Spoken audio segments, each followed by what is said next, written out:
আমাদের জীবনে গুরুজনেরা, জ্ঞানী মানুষজন সবসময় একটা কথা বলেন, ধৈর্য ধরো। শুধুমাত্র দুটো শব্দ, কিন্তু কতটা বিশাল সেটা বোঝার চেষ্টা করুন। ছোট একটা অস্ত্র হাতে নিন এবং একটা বিশাল পর্বতে নিরন্তর প্রহার করতে থাকুন। ধৈর্য ধরে সেই কাজ করতে থাকুন। এমন একদিন আসবে, এই বিশাল পর্বতে আপনি একটা পথ তৈরি করবেন। কোনো ধনুর্ধর যখন নিজের বিদ্যা অর্জন করেন, তখন তাকেও ধৈর্য ধরতে হয়, তার নিজেকে সময় দিতে হয়, তবেই সে ধনুর্বিদ্যা শিখতে পারে। সেইভাবে আমাদের জীবনেও ধৈর্য ধরার খুব প্রয়োজন। পরিবারে ধৈর্য রাখতে পারলে তাহলে আস্তে আস্তে দেখবেন প্রেম বৃদ্ধি পাচ্ছে। সমাজে যদি ধৈর্য রাখতে পারেন, তাহলে আস্তে আস্তে এই সমাজ আপনাকে সম্মান করবে। যদি নিজের জীবনে ধৈর্য রাখতে পারেন, তাহলে নিজে থেকেই আত্মবিশ্বাস বাড়বে, নিজের বিকাশ হবে। জীবনে সবই সম্ভব যদি ধৈর্য রাখতে পারেন। হয়তো আস্তে আস্তে হবে, কিন্তু হবে অবশ্যই। শুধু ধৈর্য রাখুন, কারণ ধৈর্যই সব থেকে বড় পুঁজি। আসুন আর আমার সাথে ভালোবেসে বলুন, রাধা রাধা। আমাদের জীবনে যখনই আমরা কোনো বড় দায়িত্বের সম্মুখীন হই, তখন আমরা তার থেকে দূরে পালাই, আর এই অজুহাত দিই যে না না, এত বেশি ভার বহন করার যোগ্যতা আমার নেই, আমি করতেই পারবো না। দেখুন, এই সংসারে ভিন্ন ভিন্ন ধরনের গাছ আছে, ছোট গাছ, বড় গাছ, কিন্তু বটগাছের মতো বড় এবং নিবিড় গাছ আর একটাও নেই। সে নিঃস্বার্থভাবে এই সংসারকে সেবা করে যায়, ছায়া প্রদান করে, শীতলতা প্রদান করে। আর যখন এমন সময় আসে যখন তার ওপর বোঝা অত্যন্ত বেড়ে যায়, সে কিন্তু কোনোভাবেই ভেঙে পড়ে না। তখন সে নিজের নিঃস্বার্থ কর্মের ফল লাভ করে, সেই নিঃস্বার্থ কর্ম যা সে করেছে। তার দেহ থেকে ছোট ছোট ঝুড়ি বার হয় এবং তা কাণ্ডের আকার ধারণ করে। সেই কাণ্ড মাটির কাছে পৌঁছয় এবং তারপর তা বটগাছের সহায়ক হয়ে ওঠে। সে ভেঙে পড়ে যায় না। এইভাবে আপনিও জীবনে নিঃস্বার্থভাবে সবার সেবা করুন, ভালোবাসুন, সবাইকে সাহায্য করুন। যেদিন আপনার ওপর বোঝা অত্যন্ত বেড়ে যাবে, সেদিন এই সব মানুষ আপনাকে সাহায্য করার জন্য আসবেন, আপনার শক্তি হয়ে উঠবেন, আর আপনি বটগাছের মতোই মহান এবং বিশাল হয়ে উঠবেন।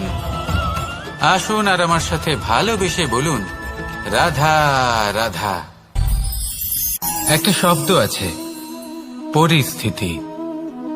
অনেক মানুষের মুখে আমরা এই শব্দ শুনি। জীবনে যখন অসফল হই, দুঃখ আসে, সংকট আসে, কোনো বিপদ ঘনিয়ে আসে, তখন সমস্ত দোষ আমরা পরিস্থিতির ওপর চাপিয়ে দিই। আর দেখতে গেলে কোথাও না কোথাও ঠিকই করি। এই পরিস্থিতি প্রত্যেক দিনের মতো পাল্টাতে থাকে, কিন্তু এই দিন, এই রাত, এমন কেউ আছেন যিনি এর ওপরেও নিয়ন্ত্রণ সাধন করেন, আর তিনি হলেন সূর্য। ঠিক সেই রকমই আমাদের জীবনেও সূর্য হলো এই মন। যদি এই মনের উপর আমরা নিয়ন্ত্রণ করতে পারি, তাহলে আমরা করতে পারেন। এই মনের শক্তির বৃদ্ধি ঘটান, মহান হয়ে উঠুন, আর আমার সাথে ভালোবেসে বলুন, রাধা রাধা। খুব সুন্দর একটা কাহিনী আছে। একবার এক ব্যক্তি নিজের অসফলতার জন্য ত্রস্ত হয়ে সময় দেবতার তপস্যা করতে বসলেন। উনি তপস্যা করলেন এবং সময় দেবতা প্রসন্ন হলেন, মানুষের রূপ ধারণ করে ওনার সামনে প্রকট হলেন। এবার সেই ব্যক্তি ওনাকে জিজ্ঞেস করলেন যে কি এমন আছে যার জন্য আপনি বারবার জয়ী হন আর আমি চিরকাল পরাজিত হয়ে থাকি? কেন এত পরিশ্রম করা সত্ত্বেও আমি সাফল্য লাভ করতে পারি না? তখন সময় দেবতা উত্তর দিলেন যে দিন হোক বা রাত, ঝড় হোক বা ভূমিকম্প, রোদ হোক বা বৃষ্টি হোক, সময়ের সূত্রপাত হোক বা প্রলয়, আমি থামি না, আমি চলতেই থাকি। আর সেই জন্য যিনি থেমে যান তিনি পরাজিত হন আর আমি জয়ী হই। এটাই আমাদের শিখতে হবে। জীবনে সবসময় চলতে থাকুন, কখনো থামবেন না। হ্যাঁ, কিছুক্ষণের জন্য বিরতি নিতে পারেন, বিশ্রাম করার জন্য, নিজেকে আরো সশক্ত করে তোলার জন্য, কিন্তু থেমে যাবেন না। নিরন্তর কর্ম করতে থাকুন, পরিশ্রম করতে থাকুন, তবেই এই সংসার আপনাকে মনে রাখবে। আসুন আমার সাথে ভালোবেসে বলুন, রাধা রাধা। মানুষ তার জীবনে দুই ধরনের পরিস্থিতিকে খুব ভয় পায়। এক, কোনো কারণবশত কারোর সামনে নত হওয়া। দুই, কোনো কারণে নিজের চরিত্র থেকে, নিজের মূল্যবোধ থেকে বিচ্যুত হওয়া। এবার কেন হয় এরকম যে কথায় কথায় কারোর সামনে নত হতে হয়?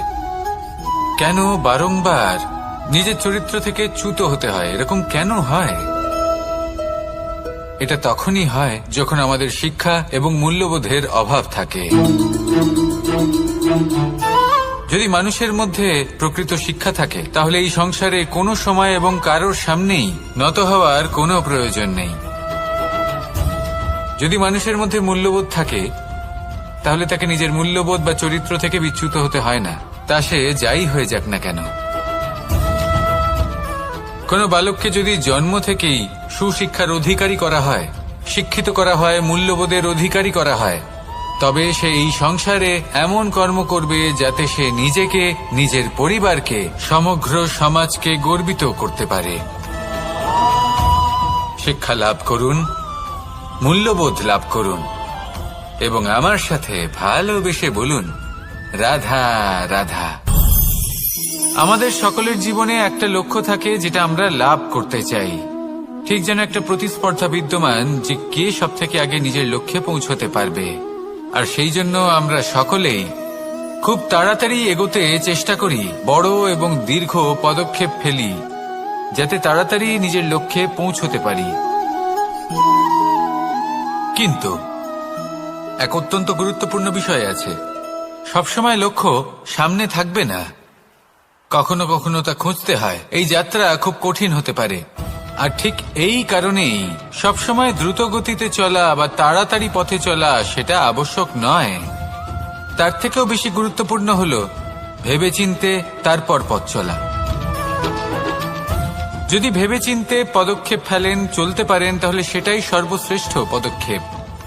কখন কোন দিকে যেতে হবে, কখন কোথায় দিক পাল্টানো যাবে না, কখন গতি বেশি রাখতে হবে, কখন কম, কখন থামবো, কখন চলবো, এই সব কিছুর বিষয়ে জ্ঞান অত্যন্ত গুরুত্বপূর্ণ এবং ভেবে চিন্তে চলতেই হবে। সেই জন্য শুধু তীব্র গতিতে সামনে এগোলে চলবে না, ভাবনা চিন্তা করে এগোতে হবে। আসুন আমার সাথে ভালোবেসে বলুন, রাধা রাধা। পায়েস হলো আমার বিশেষ প্রিয়। এর মধুর স্বাদ মনকে প্রফুল্ল করে তোলে। ছোটবেলায় মা আমার জন্য পায়েস বানাতেন এবং আমাকে বলতেন যে গরম থাকতে থাকতে খেয়ে নে কানাই, ঠান্ডা হয়ে গেলে ভালো লাগবে না। কিন্তু আমিও দুষ্টু ছিলাম, ঠান্ডা হওয়া পর্যন্ত অপেক্ষা করতাম। আর ঠান্ডা হয়ে যাবার পরে মার কাছে যেতাম আর ওনাকে বলতাম যে মা, পায়েস তো ঠান্ডা হয়ে গেছে, এটা গরম করে দিন। তখন মা হাসতেন আর বলতেন যে পায়েস না হয় আমি আবার গরম করে দেব কানাই, কিন্তু এর মধুর স্বাদ, সেই মিষ্টত্ব, সেই সুবাস, সেটা আবার ফিরে আসবে না। কথাটা সত্যি। আর এই সত্যটাই আমাদেরও জীবনের সত্য। আমাদের জীবনের মধুর সম্পর্কগুলি, এতে যখন কটুভাব প্রবেশ করে তখন সেই মিষ্টত্ব ফিরিয়ে আনা প্রায় অসম্ভব ব্যাপার হয়ে যায়। আপনি চেষ্টা করে সেই সম্পর্ক ঠিক করতেই পারবেন, তার জন্য অগাধ পরিশ্রম করতে হবে, কিন্তু আবার সেই মিষ্টত্ব কখনো ফিরে আসবে না। সেই জন্য আপনার জীবনের যে মধুর সম্পর্ক আছে, যতটা সম্ভব চেষ্টা করুন তাতে মিষ্টত্ব বজায় রাখতে। কটুভাব আসতে দেবেন না। আসুন আর আমার সাথে মধুর স্বরে বলুন, রাধা রাধা। শব্দ, শব্দ আসলে কি? শুধুই কয়েকটি অক্ষরের সমষ্টি, নাকি আমাদের বাণী? এই শব্দ এমন এক শক্তি যা কাউকেই নিজের বশবর্তী করে ফেলতে পারে। শব্দ এমন এক অস্ত্র যা কাউকে ক্ষত বিক্ষত করে দিতে পারে। এই শব্দ হলো একটি নাদ স্বরূপ যা কোনো ঘুমন্ত ব্যক্তিকেও জাগিয়ে তুলতে পারে এবং নিজের লক্ষ্যের দিকে অগ্রসর করতে পারে। শব্দে এত শক্তি আছে যে কারোর মনে এতটা আঘাত দিতে পারে যে সে হয়তো জীবনে আর কখনো এগোতেই পারল না। তাহলে এই শব্দের প্রয়োগ খুব ভেবে চিন্তে করবেন। এবং এই শব্দের মতোই হলো নীরবতা। অনেক সময় এই নীরবতা আমাদের সহায়ক হয়ে ওঠে, অনেক সময় এটা আমাদের অনুশোচনাকে অনেক বেশি বাড়িয়ে তুলতে পারে। ভীষ্ম পিতামহ, অঙ্গরাজ কর্ণ যখন দ্রৌপদীর বস্ত্রহরণ হচ্ছিল তখন এনারা নীরব ছিলেন, দুর্যোধনের বিরোধিতা করেননি, ওকে বাধা দেননি। আর তারপর কি হলো সেটা আপনারা সকলে জানেন। দেখতে গেলে নীরবতা চুপ করে থাকা, কিন্তু যদি কোনো দুষ্টের সামনে চুপ করে থাকেন, যদি তার বিরোধিতা না করতে পারেন, তাহলে এই নীরবতাই অনেক বড় পাপের আকার ধারণ করে। মনে রাখবেন আর আমার সাথে ভালোবেসে বলবেন, রাধা রাধা। আভূষণ, কার না ভালো লাগে এই আভূষণ? আমরা পরিশ্রম করি, ধন অর্জন করি আর আভূষণ কিনে থাকি, কখনো নিজের জন্য, কখনো বা তাদের জন্য যাকে আমরা ভালোবাসি, বা তাদের জন্য যাকে আমরা সম্মান করি। হয়তো সেই জন্যই সীতা চূড়ামণি ধারণ করেছিলেন এবং আমি সামন্তকমণি। কিন্তু এটাই কি সেই প্রকৃত আভূষণ যা আপনার মূল্য বৃদ্ধি করে? না। শ্রীরামের আভূষণ হলো ওনার নম্র ভদ্র ব্যবহার। মাতা সীতার আভূষণ হলো ওনার সততা, ওনার নিষ্ঠা, ওনার ত্যাগ। অর্জুনের আভূষণ ছিল ওনার একাগ্রতা। রাধার আভূষণ ওনার প্রেম। এই আভূষণ কোথাও নেই, আপনার মনে আছে। যদি আপনার মনে মিষ্টতা থাকে, তা শান্ত হয়, তাতে সততা থাকে, নিষ্ঠা থাকে এবং প্রেম থাকে, তাহলে আপনার অন্য আর কোনো আভূষণের কোনো প্রয়োজন নেই। আপনি যতই ভিড়ের মাঝে থাকুন, আপনার ঔজ্জ্বল্য চোখে পড়বে। আসুন আর আমার সাথে ভালোবেসে বলুন, রাধা রাধা।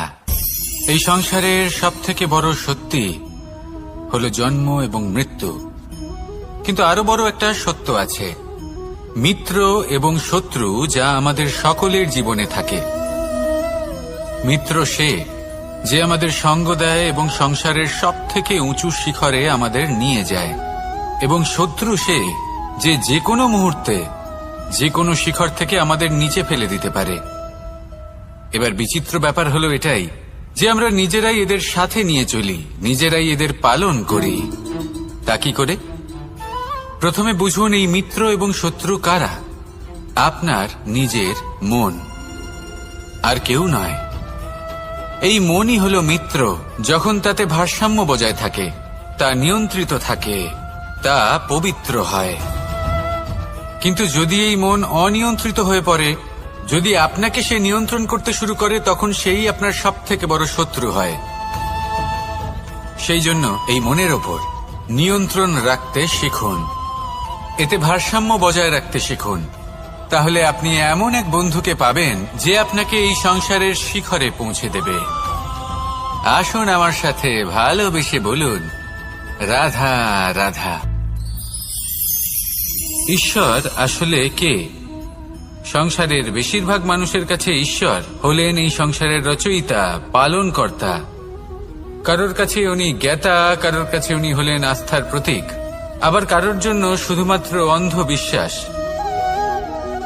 কিন্তু এই ঈশ্বর কি কোনো শরীর, নাকি একটা বোধ, নাকি শুধুই শ্রদ্ধা? ঈশ্বর হলেন তিনি যিনি হলেন আপনার ইষ্ট।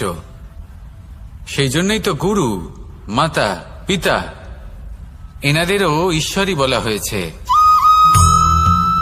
যাদেরকে আমরা ঈশ্বর বলে মনে করি, যারা আমাদের ইষ্ট, তাঁরা আমাদের একটি পথ দেখান, একটি দিকে চালিত করেন। সেই পথে চলে আপনি শুভ কর্ম করতে পারেন। আর যখন কোনো ব্যক্তি তার ঈশ্বরের আদেশ পালন করেন, তখন সে নিজে থেকেই শুভ পথে অগ্রসর হয়ে যান। বেশ কয়েকজন মানুষ ঈশ্বরের ওপর আস্থা রাখেন এবং ভাবেন যে অনুচিত কোনো কাজ করা উচিত নয়, ঈশ্বর দেখছেন। ওনারা ভয় পান যে কোনো অনুচিত কর্ম করলে কে জানে তার পরিণাম কি হবে। এমন অনেক ব্যক্তি রয়েছেন যারা ঈশ্বরকে বিশ্বাস করেন এবং জানেন যে ঈশ্বর তাদেরকে দেখছেন, তাই যে যে শুভ কর্ম ওনারা করেছেন তার ফল তারা অবশ্যই পাবেন। এবার আপনি ভয় পেয়ে ঈশ্বরকে বিশ্বাস করবেন নাকি বিশ্বাসের দ্বারা ঈশ্বরকে বিশ্বাস করবেন, সেই সিদ্ধান্ত আপনারই। কিন্তু হ্যাঁ, যদি আপনার মনে ঈশ্বরের জন্য কোনো স্থান থাকে, যদি আপনার কোনো ইষ্ট থাকেন, যদি আপনি কাউকে ঈশ্বর মনে করেন, যার প্রত্যেক আদেশ আপনি পালন করে থাকেন, তাহলে বলি ঈশ্বর কখনো আপনাকে অনুচিত পথে চালিত করবেন না। আসুন আমার সাথে ভালোবেসে বলুন, রাধা রাধা। এই সংসারে ভিন্ন ভিন্ন ধরনের গাছ আছে, অসংখ্য ধরনের প্রজাতি আছে। কিছু গাছ পাতা দিয়ে থাকে, কিছু ফুল, কিছু ফল, কেউ ছায়া প্রদান করে, কেউ শীতলতা প্রদান করে, কেউ নিজেকে খুব কষ্ট দিয়ে এই সংসারের বিকাশে সহায়ক হয়ে ওঠে। কিন্তু এই সবার মধ্যে একটা বিষয় কিন্তু সমান, এরা প্রত্যেকেই পাতা ছাড়া, ফুল ছাড়া, ফল ছাড়া জীবিত থাকতেই পারে, কিন্তু কোনো বৃক্ষই শিকড় ছাড়া বেঁচে থাকতেই পারে না। এটাই হলো রাধার। ঠিক সেইভাবেই আমাদের জীবনে শক্তি হোক, ধন হোক বা সাফল্য হোক, আমাদের বা আমাদের পরিবারের প্রসন্নতাই হোক, এই সবকিছুর আধার হলো, সবকিছুর মূল হলো পরিশ্রম। তাই জীবনে চিরকাল পরিশ্রম করতে থাকুন। যদি আপনি জীবনে মহান হবার পথে অগ্রসর হতে চান, তাহলে পরিশ্রম করুন। এই পরিশ্রম দ্বারাই নিজের পরিবারকে প্রসন্ন করুন, নিজের বন্ধুদের প্রসন্ন করুন, এই সমাজকে গর্বিত করুন। আসুন আমার সাথে ভালোবেসে বলুন, রাধা রাধা। কখনো কোনো বাগানের কোনো বৃক্ষকে দেখেছেন যেখানে সুগন্ধি ফুল থাকে, রসালো ফল থাকে? তখন মন প্রফুল্ল হয়ে ওঠে, মন থেকে সেই বৃক্ষের প্রতি ভালোবাসা জন্মায়। কিন্তু যিনি বাগানের মালিক, শুধুমাত্র তিনিই জানেন যে কিভাবে এই বৃক্ষকে আগলে রাখতে হয়, কিভাবে তার পরিচর্যা করলে এতে সুন্দর সুগন্ধি ফুল হবে, রসালো ফল হবে। কখনো কখনো প্রয়োজনের থেকে বেশি রোদ পেলে এই বৃক্ষগুলি শুকিয়ে যায়, প্রয়োজনের থেকে কম রোদ পেলেও এই বৃক্ষ কিন্তু শুকিয়ে যায়। প্রয়োজনের থেকে কম জল যদি পায়, এই বৃক্ষ শুকিয়ে যেতে পারে। প্রয়োজনের থেকে অতিরিক্ত জল যদি পায়, তখনও এই বৃক্ষের শিকড়গুলি নষ্ট হয়ে যেতে পারে। এবার এটাই কিন্তু আমাদের সংসারের সাথেও হয়। আমাদের সংসারের সকল প্রতিভাশালী ব্যক্তি, যেমন লেখক, বিচারক, প্রবক্তা, যোদ্ধা, এদের সবার ক্ষেত্রে এই কথাটাই প্রযোজ্য। যদি বেশি প্রশংসা করা হয়, তাহলেও এরা হারিয়ে যাবেন। প্রয়োজনের থেকে বেশি যদি নিন্দা করা হয়, তখনও তারা নত হয়ে পড়বেন। তাহলে আপনি এদের রক্ষা করুন এবং নিজেদেরও। মনে রাখবেন একটা কথা, জেনে রাখুন কখন কোন নিন্দায় আপনি লজ্জিত হবেন না, আর কখন কোন প্রশংসার দ্বারা নিজের মধ্যে অহংবোধ জাগ্রত করবেন না। এই মন সুপ্রসন্ন হয়ে বলবে, রাধা রাধা। যদি আমি কোনো বনে যাই, কোনো নির্জন বনে, সেই বনের বিষয়ে, সেই পথের বিষয়ে, গাছপালার বিষয়ে, পশুপক্ষীর বিষয়ে আমার যদি কোনো জ্ঞান না থাকে, সেই বনের ক্ষুদ্র থেকে ক্ষুদ্রতর অংশের বিষয়ে যদি আমার কোনো জ্ঞান না থাকে, তাহলে হতেই পারে সেই বনে কোথাও আমি হারিয়ে যাব। হয়তো এমনভাবে হারিয়ে যাব, কোনোদিনও বাইরেই বেরোতে পারবো না। তাই সেই বনের বিষয়ে জ্ঞান লাভ করা আবশ্যক। এটাই হলো শিক্ষা। জীবনে বেশিরভাগ মানুষই কেন অসফল হন? ওনারা একটা লক্ষ্য স্থির করেন, কিন্তু সেই পথের বিষয়ে তারা পর্যাপ্ত জ্ঞান অর্জন করেন না। সেই পথে কি বিপদ আসতে পারে প্রত্যেকটা পৃষ্ঠার জ্ঞান তাদের নেই, আর সেই জন্যই তারা অসফল হন। আপনি জীবনে যখনই কোনো লক্ষ্য স্থির করবেন, কোনো লক্ষ্য সাধন করবেন, পরিকল্পনার সাথে সেই পথে অগ্রসর হন। সেই পথকে বোঝার চেষ্টা করুন, সেই পথের বিপদ সম্পর্কে জ্ঞান লাভ করুন, সবকিছু জানার চেষ্টা করুন, অজানা তথ্য আহরণ করুন, আর তারপর সেই লক্ষ্যের প্রতি নিজেকে সমর্পিত করুন। তবেই আপনি সাফল্য লাভ করবেন। আর এই মন প্রসন্ন হয়ে বলবে, রাধা রাধা। আপনি নিশ্চয়ই কখনো অনুভব করেছেন, যদি কোনো নির্মল ব্যক্তির কাছে গিয়ে বসেন, তাহলে মনে নির্মল অনুভূতি হয়, এই মন শান্ত হয়ে যায়। সেইখানেই কোনো দুশ্চরিত্র মানুষের কাছে গিয়ে বসলে এই মন বিচলিত হয়ে যায়। কারণটা কি? কারণ যে ব্যক্তি নির্মল মনের, তিনি সবার মধ্যে নির্মলতা ছড়িয়ে দেন।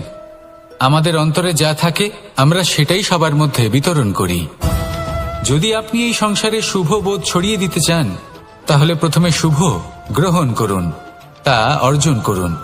এই সংসারে জ্ঞানের শক্তি লাভ করুন, আর সেই জ্ঞানের শক্তি সংসারে বিতরণ করুন। শান্তি এবং সন্তোষ প্রদান করুন। কারণ যেমন বীজ এই সংসারে বপন করবেন, তেমনই ফল আপনি লাভ করবেন। যেমন দেবেন তেমন ফিরেও পাবেন। এই সংসারে জ্ঞান প্রদান করুন, শান্তি প্রদান করুন, সন্তুষ্টি প্রদান করুন। এই সংসারে ভালোবাসা বিতরণ করুন, আর এই প্রেম ভাব নিয়েই বলুন রাধা রাধা। এই সংসারে দুই ধরনের মানুষ দেখা যায়, এক সরল, দুই জটিল। এবার এই যে সরল ব্যক্তি থাকে, তাদের এই সমাজ দুর্বল মনে করে। এমনিতে দেখতে গেলে জলও সরল, বায়ুও সরল। ওনারা যেদিকে চাইবেন প্রবাহিত হতে পারেন, এনাদের যে আকার দেবেন সেটাই ধারণ করবেন। কিন্তু এরা বাস্তব রূপ ধারণ করলে তখন কি হয়? এই জল এমন এক ধারায় পরিণত হয় যে অনেক বড় বড় পাথরকে খণ্ডিত করে দিতে পারে। এই বায়ু এমন এক চক্রবাতে পরিণত হয় যা সংসারে বিনাশ ডেকে আনে। তাই যে ব্যক্তি সরল, তার সরলতাকে সম্মান করুন, তাকে সম্মান করুন, তাকে ভালোবাসা দিন। আর আমার সাথে ভালোবেসে বলুন রাধা রাধা। খেলা খেলতে কে না ভালোবাসেন? আমরা প্রত্যেকেই যখন সময় পাই, সুযোগ পাই, তখনই আমরা কোনো খেলা খেলি। খেলার সময় দুই ধরনের মানুষ ওখানে থাকেন, এক যারা অংশগ্রহণ করেন, আর দুই যারা দেখতে থাকেন, যারা দর্শক হয়ে দেখেন, যারা নিজের পক্ষের বিজয়ের ফলে উচ্ছ্বসিত হয়ে থাকেন, পরাজয়ের ফলে শোক পালন করেন, পরামর্শ দিয়ে থাকেন। আর বিজয়ী কে হন? বিজয়ী তিনি হন যিনি অংশগ্রহণ করেন। নির্বাচন আপনাকে করতে হবে, আপনি কি করতে চান? আপনি কি খেলোয়াড় হতে চান, নাকি আপনি দর্শক হতে চান? যদি আপনি বিজয়ের আনন্দ লাভ করতে চান, সেই রোমাঞ্চ অনুভব করতে চান, তাহলে খেলতে হবে। ময়দানে আপনাকে নামতেই হবে। পরাজয়ের সম্ভাবনার ভয়ের সাথে আপনাকে লড়াই করতেই হবে। বিপক্ষের আহ্বানকে স্বীকার করতেই হবে, খেলোয়াড় হয়ে উঠতে হবে। তবেই এই বিজয়ের সম্ভাবনা থাকবে। আসলে কি, দর্শক হয়ে পরামর্শ দেওয়া অত্যন্ত সহজ, ময়দানে নেমে অংশগ্রহণ করা অত্যন্ত কঠিন। আর এখানে যেটা সহজ, তা আপনাকে বিজয়ের পথে কখনোই নিয়ে যাবে না।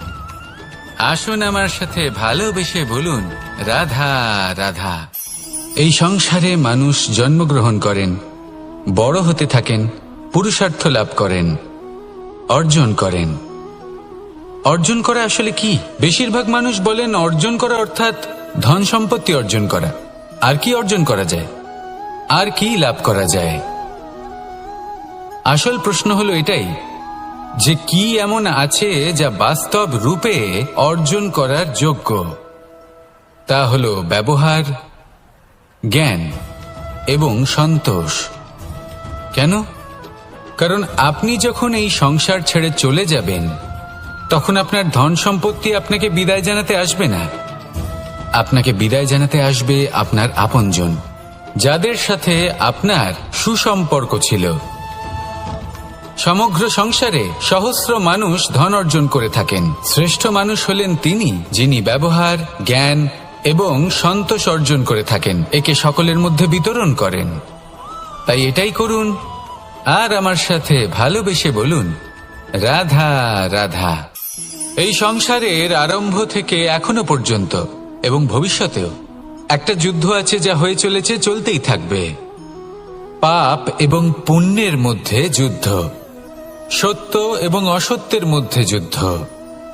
এই যুদ্ধ চলেই আসছে, আর এই যুদ্ধে যারা লড়েন তাদের আমরা সবসময় জয় জয়কার করি। আর যারা এই জয় জয়কার করেন তাদের প্রত্যেকের একটা বিশেষ গুরুত্ব থাকে। যখনই কোনো যোদ্ধা যুদ্ধক্ষেত্রে ক্লান্ত হয়ে পড়ে, শক্তিহীন হয়ে পড়ে, তখন এরা জয় জয়কার করে, শঙ্খ বাজাতে থাকে। সেই যোদ্ধাকে অনুপ্রেরিত করে, শক্তি এবং সাহসে ভরিয়ে তোলে, আর তখন সেই যোদ্ধা সেই যুদ্ধকে এগিয়ে নিয়ে যেতে পারে। যখন শ্রীরাম লঙ্কা যাত্রা করার জন্য সেতু তৈরি করছিলেন, তখন একটা ছোট্ট মিষ্টি কাঠবিড়ালি নিজের মুখে মাটির টুকরো বয়ে নিয়ে গিয়ে তার সাধ্যমতো তাকে সাহায্য করছিল। শ্রীরাম দেখলেন এবং বললেন যে ও তো সবার মনোবল বৃদ্ধি করছে, সবাইকে প্রেরিত করছে। ও বলল যে আমি এত ছোট হয়েও যদি এই কাজ করতে পারি, তাহলে আপনারা সবাই কেন পারবেন না? এটাই হলো সেই সকলের মাহাত্ম্য, যারা জয় জয়কার করেন, অনুপ্রেরিত করেন, সাহস যোগান। ওনারা সেই ব্যক্তি যারা একজন যোদ্ধার মধ্যে যুদ্ধকে জয় করার শক্তি প্রদান করেন। আসুন আমার সাথে ভালোবেসে বলুন, রাধা রাধা। সংসারে আমাদের জীবনে যখন কোনো সুখ বা দুঃখ আসে, তার জন্য আমরা কাউকে না কাউকে অবশ্যই দায়ী করে থাকি, তাই না? এই ব্যক্তি আমাদের সাথে এরকম কাজ করেছেন, তাই আমার সাথে এমন হলো। ওই ব্যক্তি যদি এমনটা না করতেন, তাহলে আজ আমি ওই স্থানে পৌঁছতে পারতাম। সবই আপনার দৃষ্টিভঙ্গির ওপর নির্ভরশীল, আর যদি আপনার দৃষ্টিভঙ্গি এমন হয়, তাহলে তা অনুচিত। সত্যি কথা বলতে, এই সংসারে ভিন্ন ভিন্ন ধরনের মানুষ আছে। এটা আপনার ওপর নির্ভর করছে কিভাবে তাদের স্বাগত জানাবেন। একবার ভাবুন, আমি আমার দুটো হাত সামনে নিয়ে এলাম, দুটো মুঠো খুলে দিলাম। দুই প্রকারের মানুষ আসবেন, কিছু না কিছু দিয়ে যাবেন। এই মুঠো যদি আমি বন্ধ করে দিই, তাহলে না কেউ আমাকে কিছু দিতে পারবে, না আমার কিছু যাবে আসবে।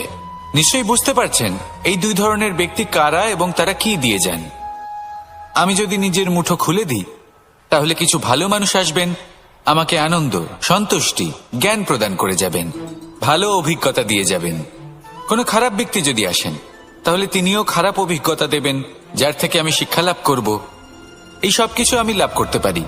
মুঠো যদি বন্ধ করে রাখি, তাহলে আমি কিছুই পাবো না। দেখুন, এই সংসারে প্রত্যেকের জীবনে এইরকম। প্রত্যেকের জীবনে সবকিছুই আছে, ভালো খারাপ দুই মানুষই আছে, ভালো অভিজ্ঞতা আছে, খারাপ অভিজ্ঞতা আছে। নির্ভর করছে আপনার উপর যে আপনি কি করবেন, এনাদের স্বাগত কিভাবে জানাবেন, কার থেকে কি বুঝবেন, কি শিখতে পারবেন, আর কোন দৃষ্টিভঙ্গি নিয়ে অগ্রসর হবেন। এটাই নির্ধারণ করবে যে আপনার জীবন কেমন হবে। আসুন আমার সাথে ভালোবেসে বলুন, রাধা রাধা। এটা হলো একটা সাদা পাতা। এবার এতে আমি যাই লিখব, সেটাই এর অস্তিত্ব হবে।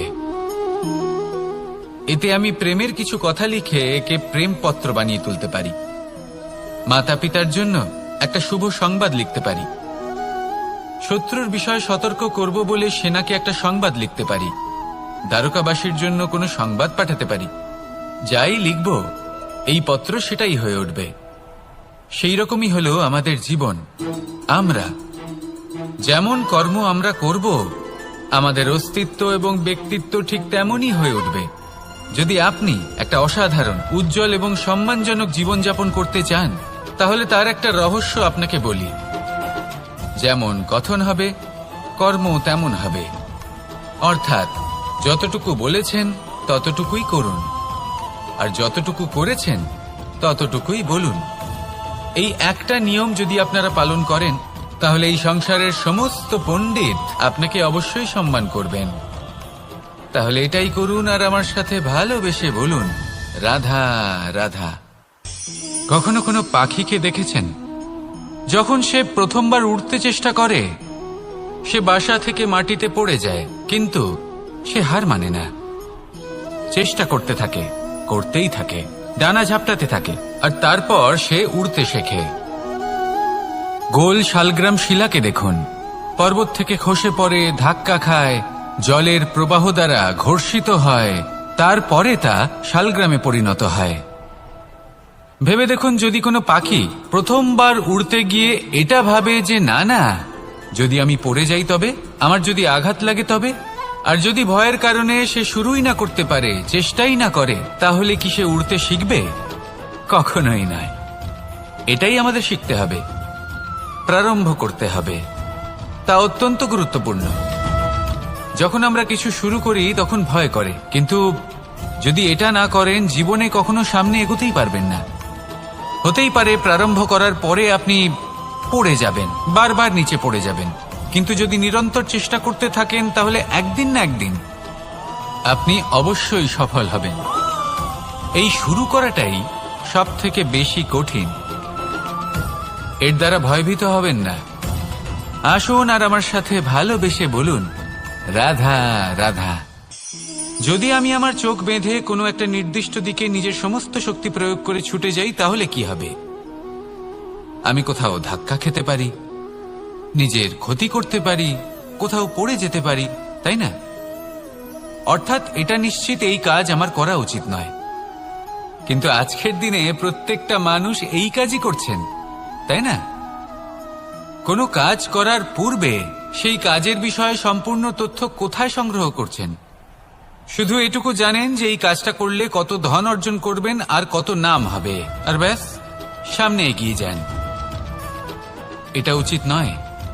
পূর্ণরূপে যে কোনো কাজ করার আগেই সেই কাজের বিশ্লেষণ করে নেওয়া উচিত, তা বুঝে নেওয়া উচিত, এবং সেই বিষয়ে অবশ্যই খেয়াল রাখা উচিত যে আপনার শরীর এবং আপনার মন এই কাজ করার জন্য কি প্রস্তুত রয়েছে। যদি তা না হয় তাহলে প্রথমে নিজেকে শুধরে নিন, তারপরে সেই কাজ করুন। যদি এইভাবে জীবনে সামনে এগোন তাহলে সাফল্যের সম্ভাবনা জীবনে অনেক বেশি বেড়ে যাবে। তাহলে এটাই করুন আর আমার সাথে ভালোবেসে বলুন, রাধা রাধা। এই সংসারের সব থেকে বড় যোদ্ধা কে? কেউ বলবেন অর্জুন, কেউ বলবেন ভীম, কেউ বলবেন হনুমান আদি ইত্যাদি। কিন্তু এই সংসারের সব থেকে বড় যোদ্ধা আপনার মনের ভেতরে আছে, আপনার মনের মধ্যে আছে। সেই ব্যক্তি সব থেকে উঁচুতে পৌঁছতে পারেন যিনি নিজের অন্তরের খামতি বুঝতে পারেন, নিজের দোষ বুঝতে পারেন, তার সাথে লড়াই করেন এবং তার উপর বিজয় লাভ করেন। যে ব্যক্তি এটা শিখতে পারেন, যে ব্যক্তি এটার উপর জয়লাভ করতে পারেন, তিনি হলেন সব থেকে বেশি শক্তিশালী, সব থেকে বেশি বীর এবং সব থেকে বেশি পরাক্রমী ব্যক্তি। আমরা সকলে এই সংসারকে পাল্টাতে চাই। তার জন্য প্রথম পদক্ষেপ আপনাকে নিতে হবে, নিজেকে দোষমুক্ত করতে হবে। যদি মানুষ নিজের অন্তরের দোষ বুঝতে পারেন এবং নিজেকে দোষমুক্ত করতে পারেন তাহলে এই সংসার নিজে থেকেই দোষমুক্ত হয়ে যাবে, তাই না? তাহলে নিজেকে দোষমুক্ত করুন আর আমার সাথে ভালোবেসে বলুন, রাধা রাধা।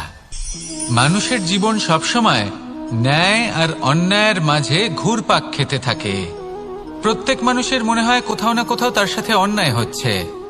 কেউ বলেন যে ভাগ্য আমার সাথে অন্যায় করেছে, কেউ আবার বলেন এই সংসার আমার সাথে অন্যায় করেছে। আর প্রত্যেকেই ন্যায় বিচার চাইতে বৈঠক দাবি করে বসেন। কখনো এই বিচার গৃহে যান, আবার কখনো ওই বিচার গৃহে।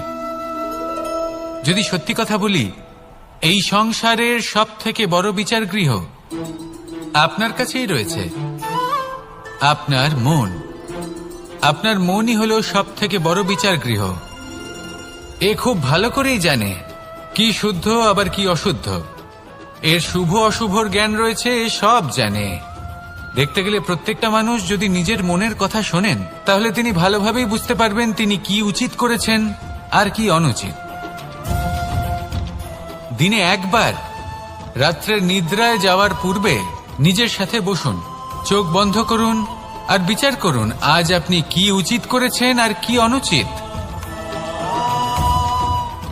আপনার মন সঠিক বিচার তখনই করে দেবে।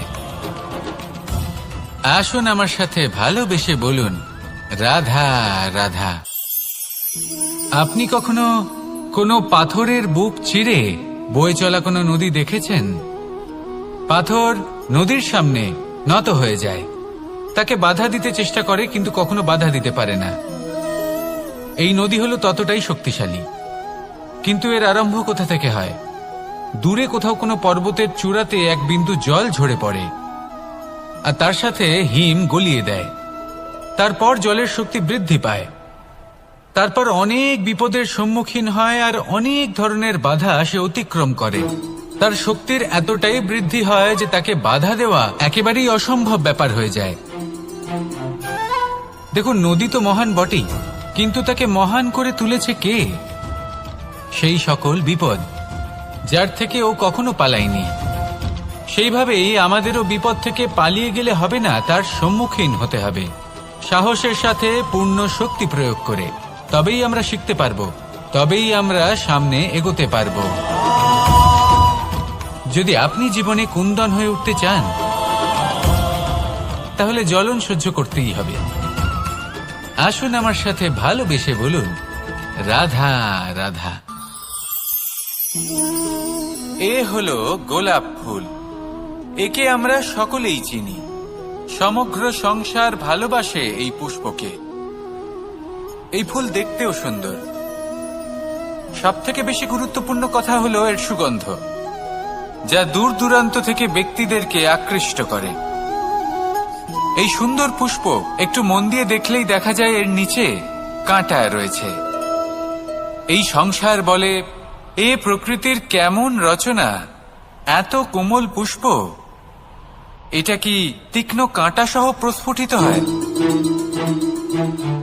এটাই হলো জীবনের সত্য। আমাদের অন্তরের সদ্গুণ, সেগুলিও এই ফুলের মতোই সুন্দর। সংসার এর সৌন্দর্য দেখতে পায়, এর সুগন্ধ চতুর্দিকে ছড়িয়ে পড়ে।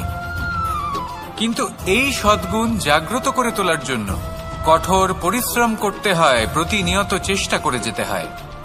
তাই জন্য যদি আপনি জানেন আপনার পথ উচিত, কিন্তু তা কাঁটায় পরিপূর্ণ, তাহলে থামবেন না, চলতে থাকুন। একবার যদি অন্তরের সদ্গুণ জাগ্রত হয়, তাহলে এই সংসার এই সৌন্দর্য দেখবে আর সুগন্ধে আকর্ষিত হয়ে আপনার কাছে আসবে। এই মন, এই জীবন প্রসন্ন হয়ে বলবে, রাধা রাধা।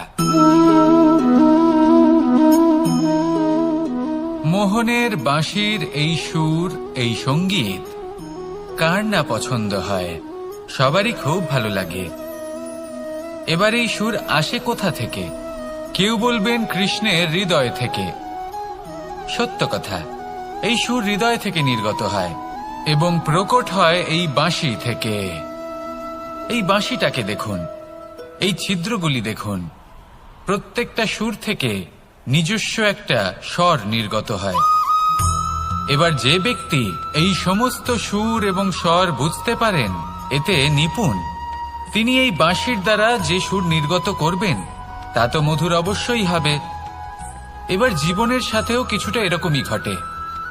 জীবনের কিছু নীতি থাকে, অর্থ, কুটুম্ব এবং আধ্যাত্মিক। যদি জীবনের প্রত্যেকটা মুহূর্ত সুখময় হয় এরকম আপনি চান, তাহলে এই তিনটি নীতিতে আপনাকে নিপুণ হতে হবে। কোনো একটি বিশেষ নীতির প্রতি যদি আপনি বেশি ঝুঁকে পড়েন, তাহলে বাকি দুই নীতি থেকে যা সুখ লাভ করা সম্ভব তা পারবেন না। ধন অর্জন করতে হবে পরিবারের জন্য, পরিবারের সুখ মনের শান্তির জন্য, মনে শান্তির প্রয়োজন মনের শুদ্ধতার জন্য। যখন এই মন শুদ্ধ হবে, জীবন শুদ্ধ হবে, পবিত্র হবে, সুন্দর হবে এবং ভালোবেসে বলবে, রাধা রাধা। জল, এ হলো জীবনের আধার, পঞ্চতত্ত্বের মধ্যে একটি, আর অত্যন্ত বিশেষ। এর থেকে অনেক বড় শিক্ষা পাওয়া যায়। এই জল, গন্তব্যের বিষয়ে এর স্পষ্ট ধারণা আছে। ও জানে ওর লক্ষ্য কি, আর প্রয়াস করে ততদূর সে পৌঁছেও যায়। এটি পর্বত থেকে বয়ে নিচে নেমে আসে, নদীর সাথে সমাহিত হয়ে তার সাথে বয়ে চলে, চিরসবুজ বনানী গড়ে তোলে, প্রাণীদের তৃষ্ণা নিবারণ করে, সামনে এগিয়ে চলে, মানুষের সাথে মিলিত হয়। যারা একে বাঁধের মধ্যে বেঁধে রাখতে চেষ্টা করে, সে বন্দি দশাতেও থেকে যায়, মানুষের কল্যাণ করে। তারপর বাঁধ থেকে মুক্তি পেয়ে এগিয়ে চলে, কোথাও ধাক্কা খায়, কোথাও বাধা পড়ে, কোথাও যদি পথ খুঁজে না পায়, তাহলে পথ খুঁজেই নেয়, আর যেখানে পথ থাকে না সেখানে পথ বানিয়ে নেয়। আর শেষ পর্যন্ত নিজের লক্ষ্যে পৌঁছেই যায়, অর্থাৎ সমুদ্রে গিয়ে সমাহিত হয়ে যায়। আমাদেরও কিছুটা এরকমই হয়ে উঠতে হবে। যেখানেই যাবেন সকলের কল্যাণ করুন, সামনে এগোন। আপনি কোথাও পড়ে গেলে, ধাক্কা খেলে আঘাত লাগবেই, উত্থান পতন লেগেই থাকে। সামনে এগোতে থাকুন। কোথাও পথ না পেলে তা খুঁজে নিন, কোথাও পথ না থাকলে তা বানিয়ে নিন। নিজের গন্তব্যের কথা সব সময় মনে রাখুন। শেষ পর্যন্ত নিজের মোক্ষ লাভ আপনি অবশ্যই করবেন। আর আমার সাথে ভালোবেসে বলুন, রাধা রাধা। জীবনের প্রত্যেক মুহূর্ত আমাদের কিছু না কিছু শিক্ষা দেয়, নির্ভর করছে আমাদের দৃষ্টিভঙ্গির উপর। যেমন নদী হলো আমার অত্যন্ত প্রিয়। নদীতে ভ্রমণ করতে আমার খুব ভালো লাগে। কি বলেন? নদীতে সবসময় নতুন কিছু থাকে, ও পুরনো কিছুই নিয়ে বসে থাকে না। সব সময় প্রবাহমান, কখনো থামে না। ততক্ষণ থামে না যতক্ষণ না সাগরে গিয়ে সমাহিত হচ্ছে। ঠিক এইভাবেই আমাদেরও উচিত নিজের জীবন অতিবাহিত করা, নদীর মতো। প্রত্যেক মুহূর্ত নতুন, তাই সেইভাবেই জীবন যাপন করুন। পুরনো কিছুই একত্রিত করে রাখবেন না, বিগত স্মৃতির মাঝে নিজেকে হারিয়ে ফেলবেন না। এই যে বর্তমান, এই যে মুহূর্ত, সেটাই হলো সর্বশ্রেষ্ঠ। এর মাঝেই জীবন যাপন করুন। নদীর মতো প্রবাহমান হতে শিখুন। আপনি শিখে গেলে তাহলে মনে রাখবেন, আমার আপনার মাঝে বিচরণ করতে বড়ই ভালো লাগবে। যে ব্যক্তি আনন্দের সাথে জীবনের প্রত্যেকটা মুহূর্ত অতিবাহিত করে কোনো চিন্তা ছাড়াই, প্রবাহমান হয়, কখনোই থামে না, যতক্ষণ না মুক্তি লাভ করছেন, এমন ব্যক্তির মধ্যেই রাধাকৃষ্ণ বসবাস করেন। তাহলে আসুন আমার সাথে ভালোবেসে বলুন, রাধা।